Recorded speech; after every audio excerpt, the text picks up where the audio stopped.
Alright friends, let's talk a little bit about how I annotate books.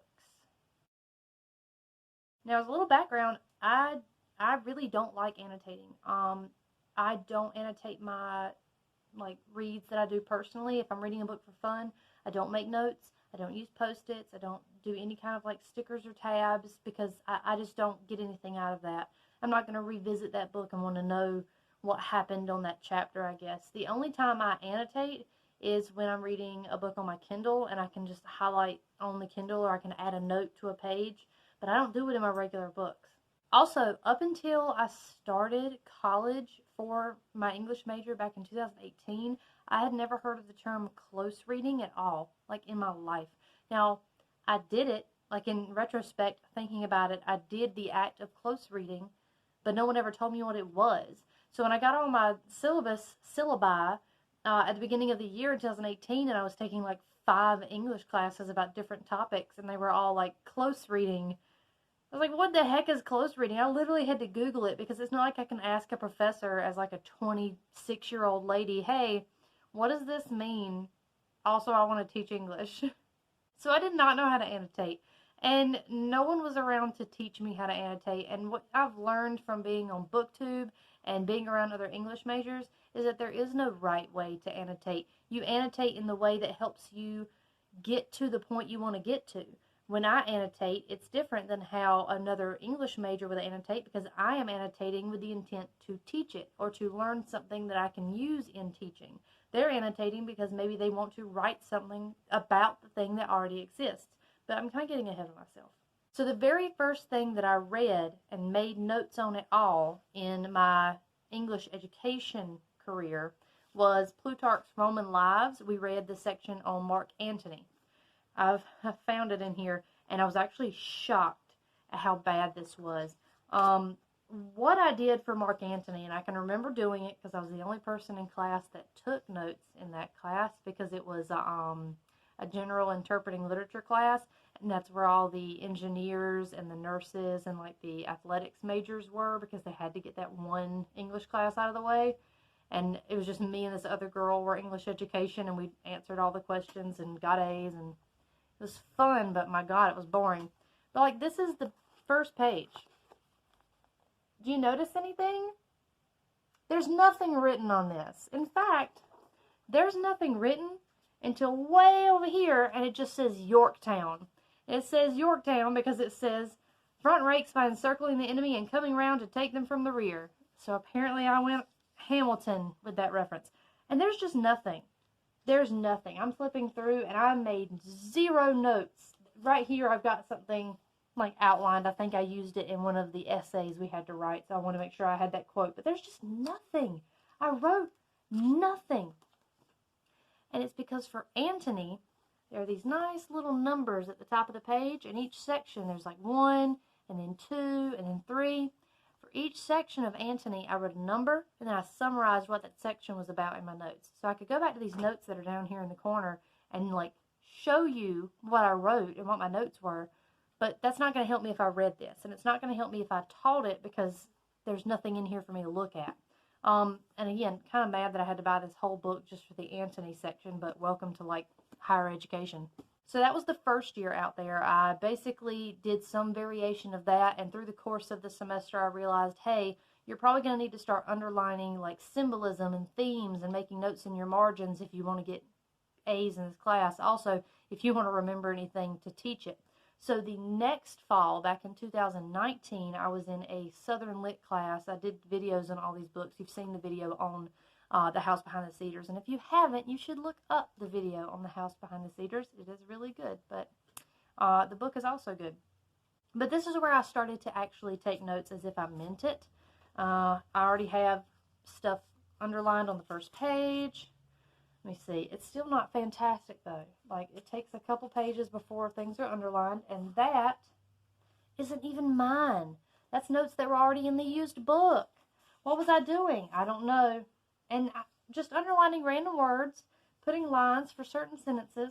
And what I discovered about this method, where I was just using a plain black pen the whole time, I'm trying to see what page. I know one of these sections I really did some stuff, underlining with a black pen. The problem is I really like Pilot G2s. I think they are like the best writing pen. And I think it's ugly to have other colors in there. So back when I read this, obviously I only needed my one pen, but then I had to write like a massive paper on this, and then I had to revise it at the end of the semester. And I didn't know what the heck I was talking about because I hadn't kept track of where the things that supported my argument were in the book. And so this method served me okay, but it still wasn't like hitting the spot for my English education degree.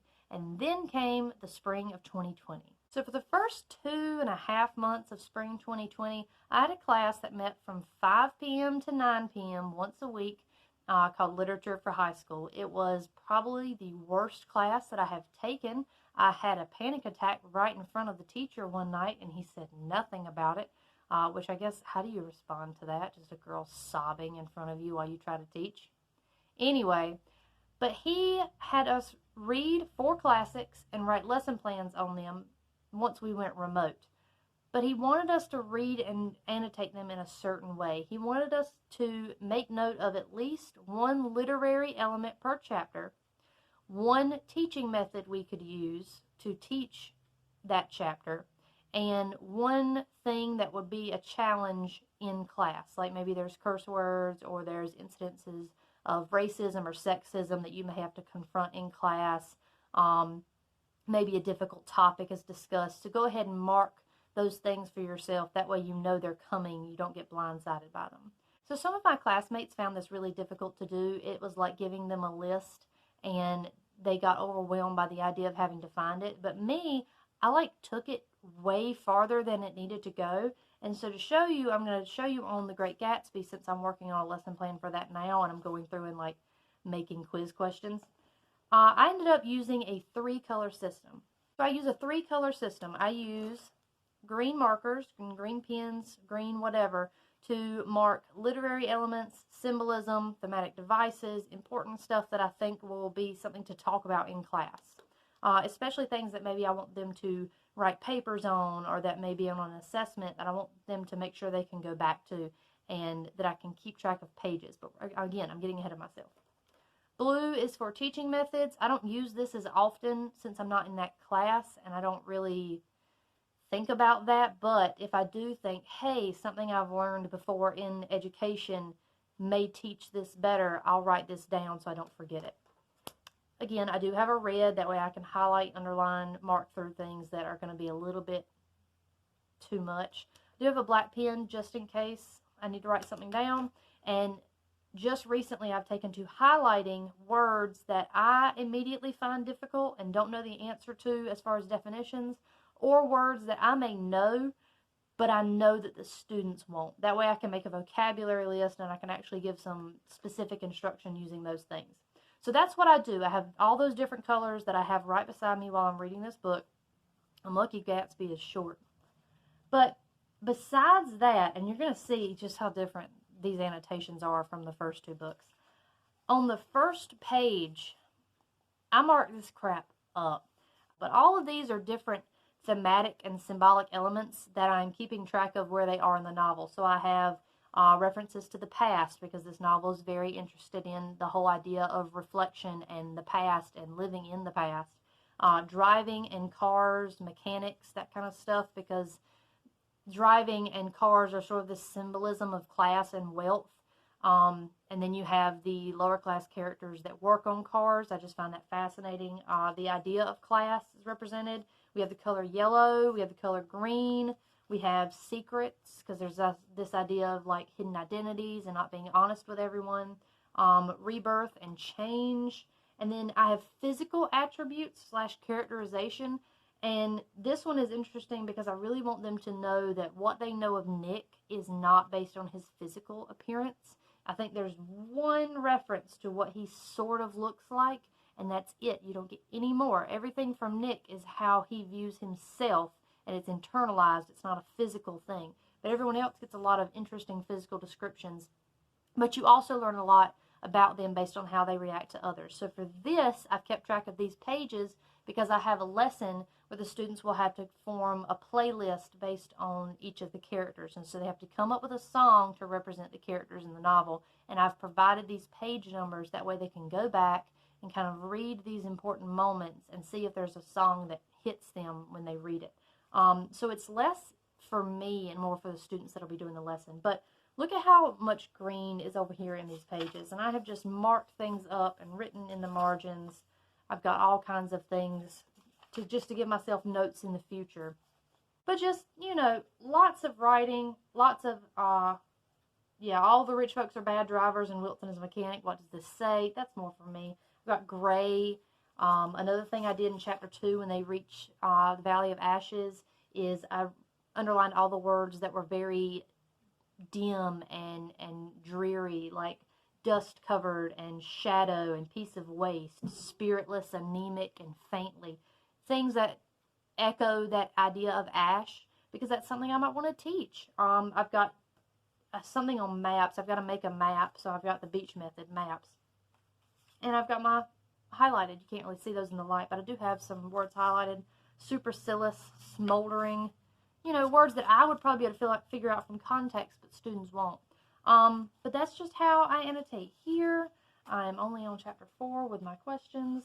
I've got things that are stereotypes written over here. I've underlined quite a few slurs in here.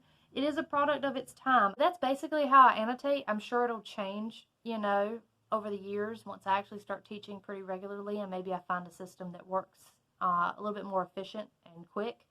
But I dread having to go through all those books that I've already read. But that's basically what I'm using now. It's what I'm using for The Great Gatsby. That's what I'll be using for, I think I'm teaching The Raven later. I'm just going to be redoing a lesson plan from that, but I need to reread The Raven and annotate it like I mean it. So I'm sorry if that wasn't super interesting. I know I don't tab and annotate the way some folks do here, so it's nice and pretty and you can kind of rifle through this stuff, but it's just because I don't get a lot out of it. And I have all my annotated books separated because I need to be able to get to them quickly. But so this has been a short video. I'm now going to finish this lesson plan and finish designing chapter quizzes that I'm hoping my students will do very, very well on, because I am making them very